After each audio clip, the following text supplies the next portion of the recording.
देखिए, दिल्ली यूनिवर्सिटी में जो पिछले अब करीब 180 दिन से पीसफुल प्रोटेस्ट चल रहा है संवैधानिक रूप से और पूरी तरीके से शांतिपूर्ण ढंग से, जबकि आरएसएस के गुंडे पुलिस के भ्रष्ट अधिकारियों के साथ मिलकर इनके ऊपर हमले कर रहे थे, उनको एसिड फेंक रहे थे। एक जो साथी है डॉक्टर रितु के और हमारे आशुतोष, उसके ऊपर एसिड अटैक किया, चाकू से मारने की कोशिश की और उसके अलावा भी डेली गुंडे मवाली भेजकर डॉक्टर रितु के ऊपर और उनके साथियों के ऊपर जो बैठते थे वहाँ पे पीसफुल प्रोटेस्ट के लिए, नौकरी नहीं न्याय मांगने के लिए, न्याय डॉक्टर रितु के लिए नहीं, सभी लोगों के लिए न्याय मांगने के लिए, छात्रों के लिए, यूनिवर्सिटीज के टीचर्स के लिए, जिनको जबरदस्ती गैर कानूनी तरीके से भ्रष्टाचार के जरिए निकाला जा रहा है। देखिए, दिल्ली यूनिवर्सिटी में जो पिछले अब करीब 180 दिन से पीसफुल प्रोटेस्ट चल रहा है संवैधानिक रूप से और पूरी तरीके से शांतिपूर्ण ढंग से, जबकि आरएसएस के गुंडे पुलिस के भ्रष्ट अधिकारियों के साथ मिलकर इनके ऊपर हमले कर रहे थे, उनको एसिड फेंक रहे थे। एक जो साथी है डॉक्टर रितु के और हमारे आशुतोष, उसके ऊपर एसिड अटैक किया, चाकू से मारने की कोशिश की और उसके अलावा भी डेली गुंडे मवाली भेजकर डॉक्टर रितु के ऊपर और उनके साथियों के ऊपर जो बैठते थे वहाँ पे पीसफुल प्रोटेस्ट के लिए, नौकरी नहीं न्याय मांगने के लिए, न्याय डॉक्टर रितु के लिए नहीं, सभी लोगों के लिए न्याय मांगने के लिए, छात्रों के लिए, यूनिवर्सिटीज के टीचर्स के लिए, जिनको जबरदस्ती गैर कानूनी तरीके से भ्रष्टाचार के जरिए निकाला जा रहा है। तो सभी तरीके के हथकंडे आरएसएस और बीजेपी ने और सारे के सारे अमित शाह साहब ने और बड़े बड़े अधिकारियों ने, पुलिस के जो भ्रष्टाचारी जो आदेश उनको ऊपर से आते थे नागपुर से, मोहन भागवत जी की तरफ से या अमित शाह जी की तरफ से, उसके बावजूद भी इतनी चोटें खाकर भी जब ये आंदोलन नहीं रुका, वो लोग मारते रहते थे और पीसफुल प्रोटेस्टर्स पिटते रहते थे, लेकिन अपनी जगह से हिल नहीं रहते कि हम संविधान बचाएंगे, किसी भी हालत में संविधान और देश बचाएंगे। तो थक हार के उन्होंने एक साजिश और की। ये मेरे ख्याल से प्लान जो बना होगा नागपुर में बना होगा, क्योंकि एक इतनी बड़ी लॉयर को पेश किया आज दिल्ली यूनिवर्सिटी ने, जो बहुत ही बड़ी लॉयर है देश की, और पूरी एक टीम दिल्ली यूनिवर्सिटी के जो स्टैंडिंग काउंसिल है और एक बहुत बड़ी टीम लेके आज उन्होंने इस मकसद से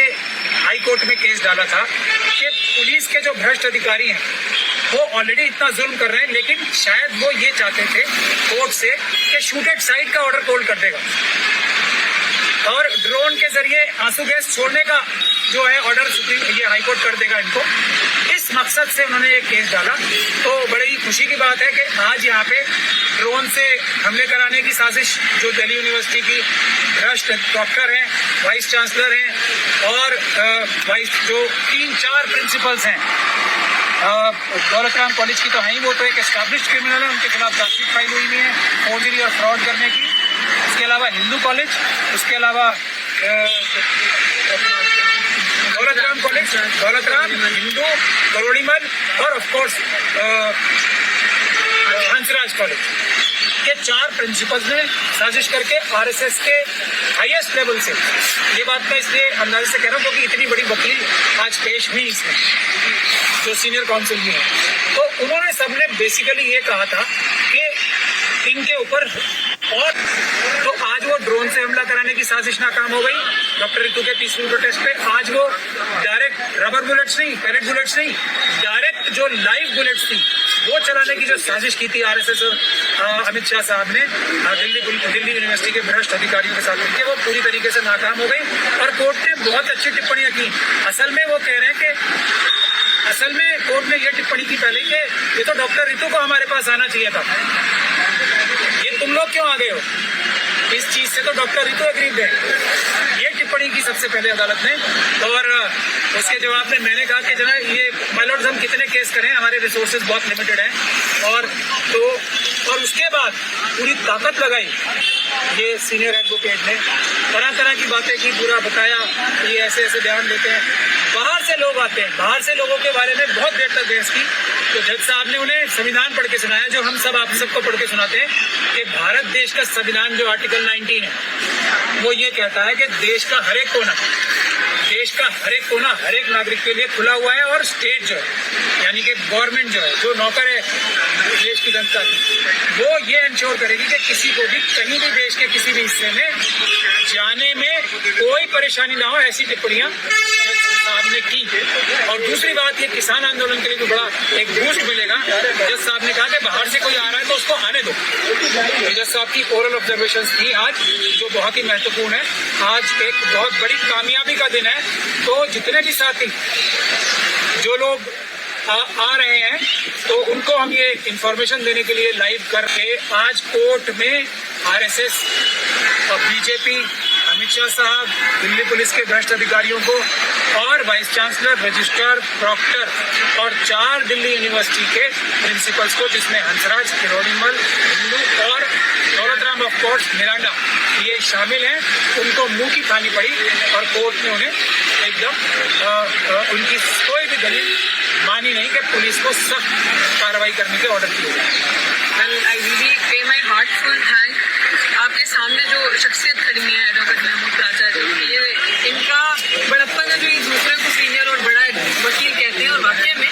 ये खुद जो शख्सियत है, इनका जितना शुक्रिया अदा करो उतना कम है। और मैं ये इसलिए बताना चाहती हूँ कि सच के साथ खड़े होने वाले की हमेशा जीत होती है, और अन्याय के खिलाफ जो कोर्ट में भी उतनी मजबूती से लड़ना और जमीन पे भी उतनी मजबूती से लड़ना, और कभी भी अम्बेडकर साहब का सर नहीं झुकने देना, ये शख्सियत जो है ये इंश्योर करती है। और मैं इसलिए आप सबको ये चीज बताना चाहती हूँ कि आज का जो अंदर का माहौल था,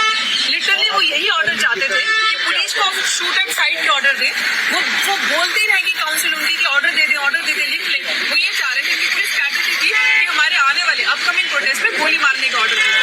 अभी मतलब कम है, हमें एसिड फेंक के जलाना, गाड़ियों से हमारा पीछा करवाना, फिर हमें बाथरूम तक जाने के लिए रोकना और गंदी गंदी जाते सोचे गालियां देनी हमें, और ये कहना कि एफआईआर। तो तुम लोगों ने क्या हम पे एफआईआर नहीं करी है कि हम लोग अपने हक की आवाज भी ना उठाएं? और मैं जितने भी लोग इस मीडियम के माध्यम से देख रहे हैं, ऑलवेज रिमेम्बर कि हाँ ठीक है, अगर वो कर रहे हैं वो उनका तरीका है लड़ने का, लड़ाई लड़ने का, ये हमारा तरीका है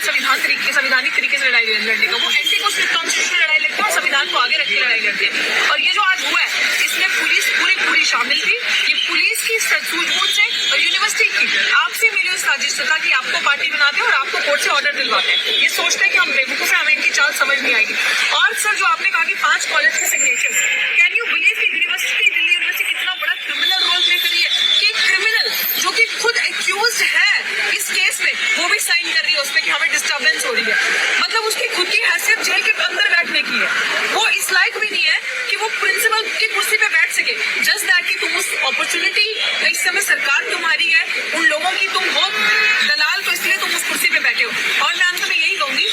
ये जो इन्होंने पिटीशन दी थी, बिल्कुल भारी संख्या में आओ, और जितने लोगों में ये कहूंगी कि तमाम दिल्ली यूनिवर्सिटी के स्टूडेंट्स हमारे साथ हैं। मौखिक सपोर्ट तो है ही है, रिटन सपोर्ट भी है, हम भी अपनी तैयारी करके चलते हैं, और तमाम टीचर्स हमारे साथ हैं, और भारी से भारी संख्या में मेरे साथी जो बाबा साहब को प्यार करते हैं, जो अन्याय के खिलाफ लड़ते हैं, इनके पर्चे, डंडे, आंसू गैस से बिल्कुल नहीं हमें डरना। और आज कोर्ट में ऑर्डर हमारे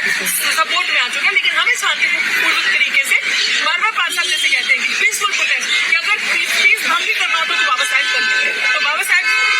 से ऊपर तो हमें है नहीं, पीसफुल तरीके से हमें आना है। और 26 तारीख को मैं आपका इंतजार करूंगी। हर कोई कोने, हर जगह दुखी अपनी लड़ाई लड़ रहा है, फार्मर्स अपनी लड़ाई लड़ रहे हैं, वो भी हमारी लड़ाई है ईवीएम के खिलाफ। और ये 2 मुहिमें जो हम लेके चल रहे हैं, इसमें आपको सपोर्ट करना। और 26 तारीख को 11 बजे बढ़ चढ़ कर दिल्ली विश्वविद्यालय पहुंचे और हम इस लड़ाई को जीतेंगे अन्याय के खिलाफ, और इन्हें बताएंगे आउटसाइडर आप है कि हम।